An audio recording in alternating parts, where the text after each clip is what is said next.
Everyone, स्वागत है आपका पॉलिटी के 5000 प्लस एमसीक्यूज की रिवीजन सीरीज में। आज का टॉपिक रहने वाला है ट्रिब्यूनल से रिलेटेड। लास्ट तक देखना, कंप्लीट स्टैटिक पोर्शन प्लस में एमसीक्यू अप्रोच जैसा एग्जाम्स में आ रहा है, कंप्लीट आपको कवरेज मिलेगा। आपका इसके बाद कहीं से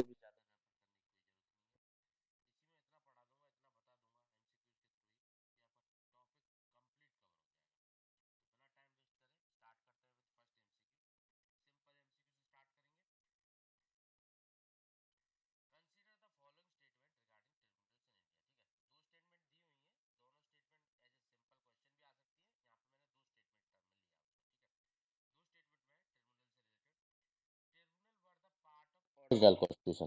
पहला स्टेटमेंट बोलता है कि ट्रिब्यूनल ओरिजिनल कॉन्स्टिट्यूशन के पार्ट थे या नहीं थे, ठीक है। तो ये बोल रहा वर पार्ट ऑफ, तो ये गलत है क्योंकि ट्रिब्यूनल्स ओरिजिनल कॉन्स्टिट्यूशन के पार्ट नहीं थे, इनको बाद में किसी अमेंडमेंट के थ्रू ऐड किया गया था, ठीक है। नेक्स्ट स्टेटमेंट बोलता है part 14A dealing with tribunal, ये बोल रहा है कि पार्ट 14A के अंदर ट्रिब्यूनल्स है, ये ऐड किए गए हैं लेटर थ्रू एन अमेंडमेंट, तो ये सही है। ट्रिब्यूनल्स को बाद में 46 अमेंडमेंट के थ्रू पार्ट 14A के अंदर ऐड किया गया था कॉन्स्टिट्यूशन के अंदर एज एन ट्रिब्यूनल, ठीक है। दो आर्टिकल थे, 323A 323B, ठीक है। तो पार्ट 14A के अंदर दो आर्टिकल्स 42nd अमेंडमेंट के थ्रू बाद में ऐड किए गए थे ट्रिब्यूनल्स के ऊपर। ओरिजिनल कॉन्स्टिट्यूशन का ये पार्ट नहीं था। ऑप्शन ए गलत है, बी सही है, तो ऑप्शन बी मतलब करेक्ट आंसर हो गया, ठीक है। अभी ये क्वेश्चन कई बार आता है एग्जाम में, ओरिजिनल कॉन्स्टिट्यूशन के पार्ट थे नहीं थे, तो आपको पता होना चाहिए नहीं थे क्योंकि अमेंडमेंट के थ्रू ऐड किए गए। तो कौन सा अमेंडमेंट? 42nd amendment. पार्ट किसमें? पार्ट 14A में। कौन से आर्टिकल? दो आर्टिकल, 323A 323B, ठीक है। ये सिंपल था, बेसिक था, समझ आ गया होगा डेफिनेटली। नेक्स्ट क्वेश्चन पे आ जाते हैं। The concept of tribunals in the constitution of India was introduce through which constitutional amendment. Last question में समझाया था कि ये ओरिजिनल कॉन्स्टिट्यूशन के पार्ट नहीं थे, इनको एक अमेंडमेंट के थ्रू ऐड किया गया था कॉन्स्टिट्यूशन के अंदर। कौन से अमेंडमेंट के थ्रू ऐड किया गया था? इनको ऐड किया गया था 42nd अमेंडमेंट के थ्रू, ठीक है। 42nd अमेंडमेंट एक्ट के थ्रू इनको ऐड किया गया था। अब इससे रिलेटेड और देख लेते हैं। 42nd अमेंडमेंट के थ्रू ऐड कर दिया, सही बात है। Provision related to tribunals were inserted into which part of the constitution? 42nd amendment के थ्रू। 42nd अमेंडमेंट के थ्रू ट्रिब्यूनल्स को ऐड किया गया था, बट किस पार्ट में ऐड किया था कॉन्स्टिट्यूशन के? ये किया गया था पार्ट 14A के अंदर, ठीक है। पार्ट 14A के अंदर। ये भी क्लियर हो गया, ये भी क्वेश्चन कई बार पूछा हुआ। इससे आगे और आ जाते हैं। 42nd अमेंडमेंट के थ्रू जो पार्ट 14A के अंदर ट्रिब्यूनल्स को ऐड किया गया था, उसमें हाउ मेनी आर्टिकल्स, कितने आर्टिकल इंसर्ट किए गए थे उसके थ्रू? दो आर्टिकल किए गए थे, 323A 323B, ठीक है। दो ही आर्टिकल है उसके अंदर। 323A किससे डील करता है? एडमिनिस्ट्रेटिव ट्रिब्यूनल से, एडमिनिस्ट्रेटिव सर्विस के रिलेटेड, ठीक है। और 323B किससे रिलेटेड करता है? अदर ट्रिब्यूनल से, ठीक है। 323A एडमिनिस्ट्रेटिव ट्रिब्यूनल 80 बोलते हैं, और 323B अदर ट्रिब्यूनल्स के लिए। अब देख लेते हैं 323A और 323B में क्या क्या है, ठीक है। Article 323A of the constitution empower the parliament, किसको एम्पावर कर रहा है? पार्लियामेंट को। क्वेश्चन खुद ही बोल रहा है, पार्लियामेंट को एम्पावर करता है। Article 323A empower the parliament, किसको? पार्लियामेंट को एम्पावर कर रहा है। किस चीज के लिए एम्पावर कर रहा है? ये क्वेश्चन पूछ रहा है। तो एम्पावर करता है एडमिनिस्ट्रेटिव ट्रिब्यूनल बनाने के लिए for service matter of public servant, ठीक है। तो आप लोगों को इसमें मार्क क्या करना है? आर्टिकल 323A से किसको पावर मिलती है? पार्लियामेंट को, ना कि स्टेट लेजिस्लेटिव असेंबली को। किसको पावर मिलती है? 323A से पार्लियामेंट को पावर मिलती है, मतलब पार्लियामेंट थ्रू लॉ क्रिएट कर सकता है। क्या क्रिएट कर सकता है? Administrative tribunal for service matter of public servant. 1.2 बिन मार्क, पार्लियामेंट के पास पावर है क्या बनाने की? Administrative tribunal for service matter of public servant, ठीक है। क्लियर, समझ आया होगा आप लोगों को। अब देख लेते हैं इसके अंदर क्या क्या है। जो आर्टिकल 323A है, जो पार्लियामेंट ऑथराइज है इसके लिए, क्रिएट करने के लिए एडमिनिस्ट्रेटिव ट्रिब्यूनल। कौन, ये भी याद रखना है, क्वेश्चन पूछा जाता है कि 323 के अंदर कौन ऑथराइज है एडमिनिस्ट्रेटिव ट्रिब्यूनल बनाने के लिए? पार्लियामेंट, ओनली पार्लियामेंट, ठीक है। तो किसके सर्विस रिलेटेड मैटर्स को, डिस्प्यूट को रिजॉल्व करता है? कि सेंट्रल गवर्नमेंट के एम्प्लॉयज होंगे, स्टेट गवर्नमेंट के एम्प्लॉयज होंगे अगर स्टेट रिक्वेस्ट करता है, local authority, public corporation, government owned society, इन सब से रिलेटेड सर्विस मैटर को ये डील करता है, ठीक है।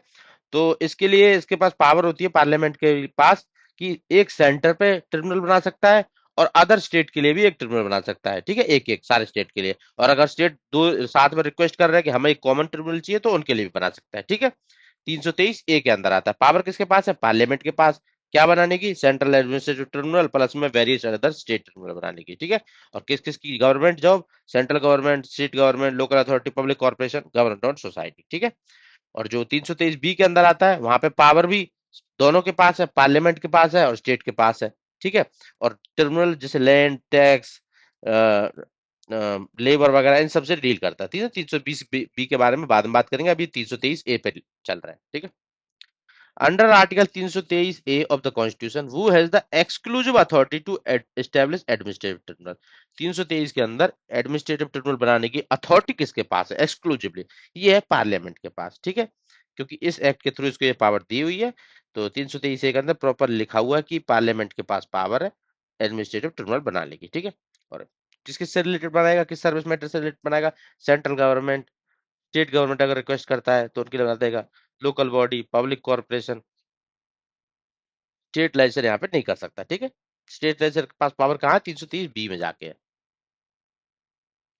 अब नेक्स्ट क्वेश्चन, ऐसा क्वेश्चन भी कई बार आता है, ऑप्शन दे देता है किसी से रिलेटेड एडमिनिस्ट्रेटिव ट्रिब्यूनल बना सकता है, तो आपको वहां पे ऑप्शन देना पड़ता है। अंडर 323 ए एडमिनिस्ट्रेटिव ट्रिब्यूनल में भी adjudicate service matter related to which of the following, ठीक है। 323 ए के अंदर जो सर्विस मैटर आते हैं एडमिनिस्ट्रेटिव ट्रिब्यूनल के पास, तो वो किस किस से रिलेटेड होता है, किस किस मैटर आ सकते हैं? सेंट्रल गवर्नमेंट के एम्प्लॉय आ सकते हैं, हाँ अभी बताया था।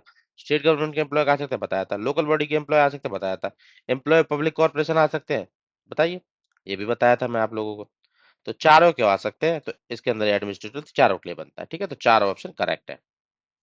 और यहाँ पे सोसाइटीज कंट्रोल बाय गवर्नमेंट आता है, तो वो भी ऑप्शन सही होता है, जैसा कि यहाँ पे प्रॉपरली मेंशन है एक्सप्लेनेशन में। नेक्स्ट आ जाते हैं, एडमिनिस्ट्रेटिव ट्रिब्यूनल एक्ट 1985 में जो बनाया गया था, उसके अंदर give effect to provision of which article of the constitution, किस आर्टिकल के कॉन्स्टिट्यूशन, मतलब जो आर्टिकल बना कॉन्स्टिट्यूशन के अंदर मेंशन है, किसके किसको इफेक्ट देने के लिए प्रोविजन ऐड किए गए थे एडमिनिस्ट्रेटिव एक्ट 1985 के अकॉर्डिंग? तो वो 323 ए से रिलेटेड है, इसके थ्रू ये एडमिनिस्ट्रेटिव एक्ट बनाया गया था, इफेक्ट देने के लिए प्रोविजंस ऑफ आर्टिकल 323 ए, ठीक है। सेंट्रल और स्टेट एडमिनिस्ट्रेटिव ट्रिब्यूनल बनाए जाते हैं, वो पार्लियामेंट के द्वारा, उससे डील करता है, ठीक है। Under administrative tribunal act 1985, central administrative tribunal was establish by, किसके द्वारा एस्टेब्लिश किया गया? सेंट्रल हो या स्टेट एडमिनिस्ट्रेटिव ट्रिब्यूनल हो, और इस एक्ट के अंदर हो एडमिनिस्ट्रेटिव ट्रिब्यूनल एक्ट 1985, तो वो पार्लियामेंट के द्वारा ही बनाया जाता है, ठीक है।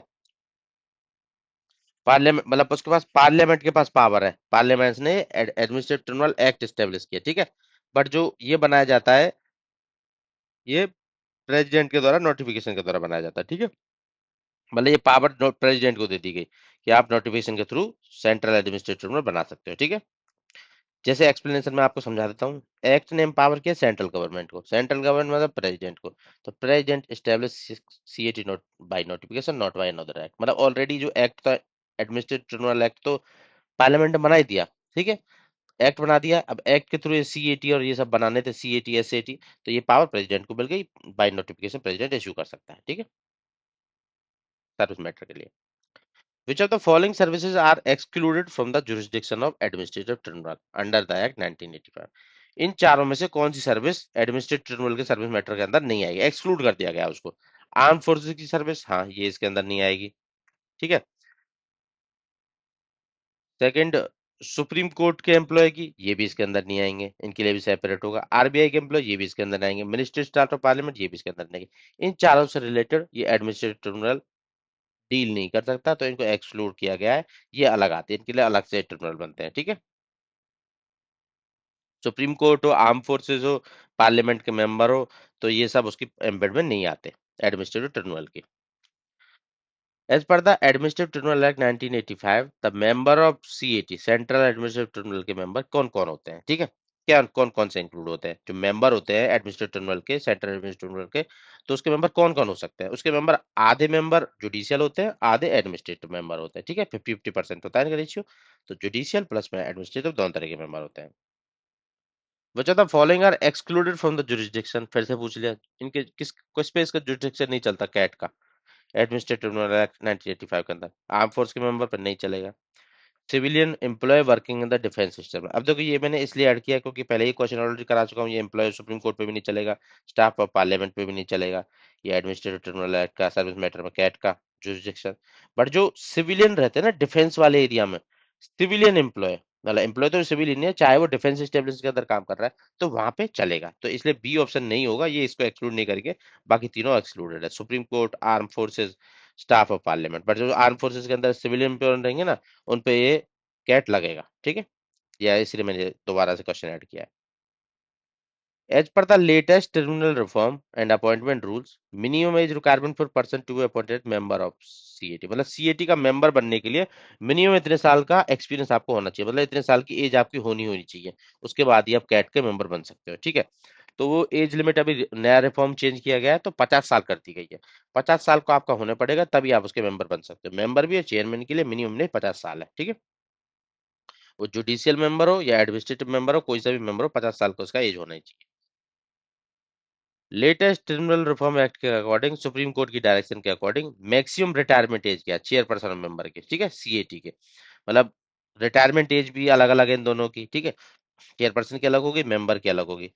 जो मिनिमम एज चाहिए थी वो तो 50 थी, पर रिटायरमेंट एज ऑफ चेयरपर्सन और मेंबर कितनी कितनी है, 70 इन केस ऑफ चेयरपर्सन और 67 इन केस ऑफ मेंबर, ठीक है, नए क्रिमिनल रिफॉर्म एक्ट के अकॉर्डिंग 70 चेयरपर्सन की और 67 मेंबर की। बस यही पॉइंट इंपॉर्टेंट है, नोट डाउन कर लेने। और जो टेन्योर है वो उसका टर्म 4 साल का दिया हुआ, उसको एक्सटेंड भी कर सकते हैं। As per the latest Tribunal Act, Supreme Court ruling, who recommend the name of appointment of chairman or member of Central Administrative Committee? Recommendation कहाँ से आती है कि इस मेंबर को चेयरपर्सन बनाओ, इसको मेंबर बनाओ, ठीक है। तो ये एक सर्च कम सिलेक्शन कमेटी होती है, वो ये सब काम करती है। उसकी रिकमेंडेशन जाती है गवर्नमेंट के पास, फिर गवर्नमेंट फाइनली उसको अपॉइंट करती है, ठीक है। अपॉइंटमेंट कोई और करता है, पर सर्चिंग का काम कौन करते हैं, सर्च कम सिलेक्शन कमेटी, ठीक है। अब सर्च कम सिलेक्शन कमेटी के मेंबर कौन कौन होते हैं ये पता होना चाहिए, हेड कौन करता है ये पता होना चाहिए। Search cum selection committee in case of अपने सीएटी के केस में सुप्रीम कोर्ट के जज के द्वारा नॉमिनेटेड, मतलब जो सीजीआई होता है सुप्रीम कोर्ट का, या वो या उसके द्वारा नॉमिनेटेड कोई जज होगा सुप्रीम कोर्ट का, वो हेड करता है, ठीक है। बाकी मेंबर कौन कौन होंगे, सेक्रेटरी होगा डिपार्टमेंट पर्सनल ट्रेनिंग का, secretary of concern ministry, two independent expert वगैरह, जुडिशियल डोमिनेंस बनाए रखने के लिए सुप्रीम कोर्ट के मेंबर एडेड होते हैं, ठीक है। Search cum selection committee main काम करती है। सेंट्रल एडमिनिस्ट्रेटिव ट्रिब्यूनल इज क्या है, not bound by CPC but guided by principle. हाँ, ये इसमें सिविल प्रोसीजर कोड नहीं लग फॉलो नहीं करता है, 1908 वाला नेचुरल जस्टिस से गाइडेड होता है, क्योंकि इसको जल्दी जो भी डिस्प्यूट होगा रिक्रूटमेंट को लेके या सर्विस मैटर को लेके, उसको जल्दी मतलब सॉल्व करना है। पेंडेंसी नहीं रखनी केसेस की, पेंडेंसी रखनी थी तो केसेस तो हाई कोर्ट वगैरह में चल रहे थे, तो ही बहुत ज्यादा ओवरलोड था। इनको केस को नेचुरल नेचुरल वे में जल्दी सी सॉल्व करना है और पेंडेंसी को रिड्यूस करना है। तो ये सीपीसी को फॉलो नहीं करता है, नेचुरल जस्टिस से मतलब गाइडेड होता है। As per the Supreme Court judgment L. Chandra Kumar versus Union of India 1997, an appeal or challenge against the order of CAT lies before। देखो पहले क्या था, जो सीएटी का ऑर्डर आता था सेंट्रल एडमिनिस्ट्रेटिव ट्रिब्यूनल किसी सर्विस मैटर पे या रिक्रूटमेंट को लेके, तो ऑर्डर आया था, तो पहले क्या होता था कि अगर आप उससे आपको ठीक नहीं लग रहा है ऑर्डर, जो आउटपुट आई है, जजमेंट आई है, तो आप उसके अगेंस्ट सीधा ना सुप्रीम कोर्ट में जाते थे, क्योंकि बोलते थे ट्रिब्यूनल इक्विवेलेंट है लगभग लगभग हाई कोर्ट के, ठीक है। तो सीधा सुप्रीम कोर्ट जाते थे, तो वहां पे बर्डन बढ़ता चला गया।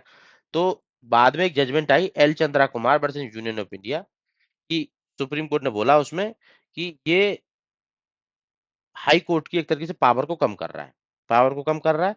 तो जो सीएटी की जो अब अपील होगी ना सेंट्रल एडमिनिस्ट्रेटिव ट्रिब्यूनल की, वो पहले हाई कोर्ट में जाएगी, क्योंकि ऑलरेडी 227 के अंदर सुपरविजन का पावर है हाई कोर्ट के पास इन सारे कोर्ट्स में, इवन ट्रिब्यूनल्स के ऊपर भी। तो जो हाई कोर्ट के अकॉर्डिंग अभी क्या है, इस केस के according L Chandra Kumar union of India के अंदर सेंट्रल एडमिनिस्ट्रेटिव ट्रिब्यूनल से जो अपील जाएगी ना, अभी जाएगी हाई कोर्ट के अंदर, ठीक है। फिर उसके बाद हाई कोर्ट के अगेंस्ट भी आपको जाना है, तो फिर आप रिव्यू पिटीशन आर्टिकल 136 के अकॉर्डिंग जा सकते हैं, ठीक है, special leave petition supreme court के पास। पर पहले पिटीशन का पहले रिव्यू कहाँ जाएगा, अपील कहाँ जाएगी, पहले जाएगी अपने हाई कोर्ट में ट्रिब्यूनल से, ठीक है।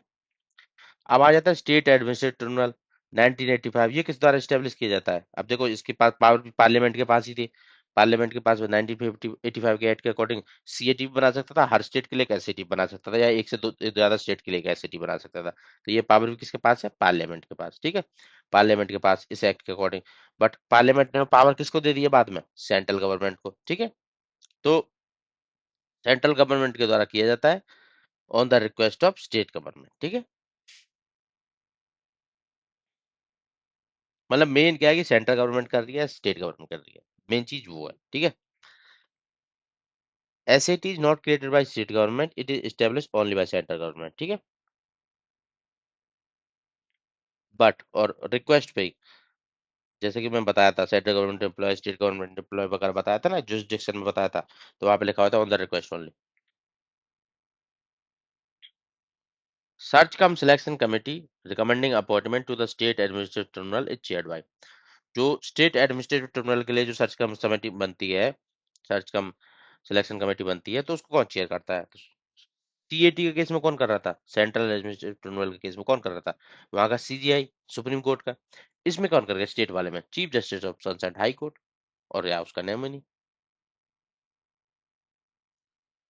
जॉइंट एडमिनिस्ट्रेटिव ट्रिब्यूनल भी बनता है 1985 के एक्ट के अकॉर्डिंग।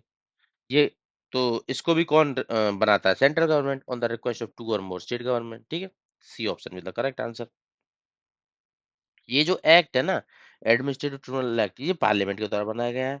अब इसके द्वारा पार्लियामेंट ने पावर दे दी है सेंट्रल गवर्नमेंट को कि आप बना लो, जितना भी आपको सीएटी बनाना है, एससीटी बनाना है, जीएटी बनाना है। तो इसलिए ये सेंट्रल गवर्नमेंट आंसर आ रहा है हर बार। हर बार पार्लियामेंट नहीं आ रहा है, क्योंकि पार्लियामेंट ने एक लॉ बना दिया। अब उस लॉ के अंदर आप नोटिफिकेशन के थ्रू एसएटी बनाओ, सीएटी बनाओ, जीएटी बनाओ, जो आपको बनाना है वो बनाओ, ठीक है। इस और गवर्न किससे हो रहा है अल्टीमेटली? ये पार्लियामेंट का एडमिनिस्ट्रेटिव ट्रिब्यूनल एक्ट 1985 से। अंडर आर्टिकल 323 बी, अब 323 बी पे आ गए। Authority to establish tribunal for matter taxation land reform industrial dispute election lies, मतलब ये जो इन मैटर से डील करती है 330 बी, जो अदर ट्रिब्यूनल बनाए जाते हैं, टैक्सेशन हो गया, लैंड रिफॉर्म हो गया, इंडस्ट्रियल डिस्प्यूट हो गया, इलेक्शन वगैरह का डिस्प्यूट हो गया, उन सब के लिए बनाया जाता है। तो यहाँ पे अथॉरिटी किसके पास है ट्रिब्यूनल बनाने की? यहाँ पे अथॉरिटी है दोनों के पास। 323 ए में बस पार्लियामेंट के पास अथॉरिटी है, यहाँ पे तीन पार्लियामेंट के पास भी है और स्टेट लेजिस्लेचर के पास भी है, क्योंकि टॉपिक बेसिस पे कि वो टॉपिक 7 शेड्यूल की किस लिस्ट में आ रहा है, स्टेट लिस्ट में आ रहा है, सेंट्रल लिस्ट में आ रहा है। सेंट्रल लिस्ट में आया तो सेंटर बनाएगा, स्टेट लिस्ट में आ रहा है तो स्टेट बनाएगा। तो यहाँ पे दोनों तरीके के मैटर होते हैं, तो इसलिए 323 बी में दोनों के पास पावर है, ठीक है।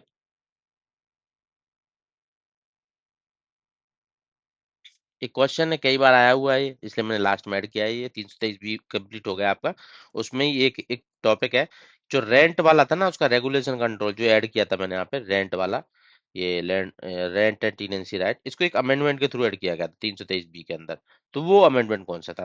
वो था 75वां अमेंडमेंट। पहले ये रेंट वाला टॉपिक था नहीं इसके अंदर, इसके लिए ये अपने ट्रिब्यूनल्स वगैरह बनाना, इसको 75 अमेंडमेंट के थ्रू ऐड किया गया था, ठीक है। अभी 42 में मत जाना, 42 के थ्रू ये आर्टिकल 330 का ऐड किया गया था। बट जो इसके अंदर रेंट है ना, इसको बाद में 75 अमेंडमेंट के थ्रू ऐड किया गया था। तो option C will be the correct answer in this case, ठीक है। तो भाई इसके साथ ना आपका कंप्लीट ट्रिब्यूनल से रिलेटेड टॉपिक हो गया है, 323 ए, 323 बी, 14 पार्ट ए, ठीक है। कुछ भी बचा नहीं है। किसी से भी अगर आपको अभी भी डाउट हो, किसी के भी नोट्स उठा के देख लेना। नोट्स में भी इससे ज्यादा कुछ मिलने वाला है नहीं, किसी का लेक्चर देखोगे तो भी कुछ नहीं मिलने वाला। यही एमसीक्यूज जितने भी थे ना, इनके थ्रू मैंने आपको पूरा स्टैटिक पढ़ा दिया और एग्जामिनर का माइंडसेट भी समझा दिया, क्या पूछने वाला, क्या पूछ चुका है ऑलरेडी, ठीक है। तो ये टॉपिक आज का होता है कवर। तो नेक्स्ट मिलते हैं नेक्स्ट एपिसोड।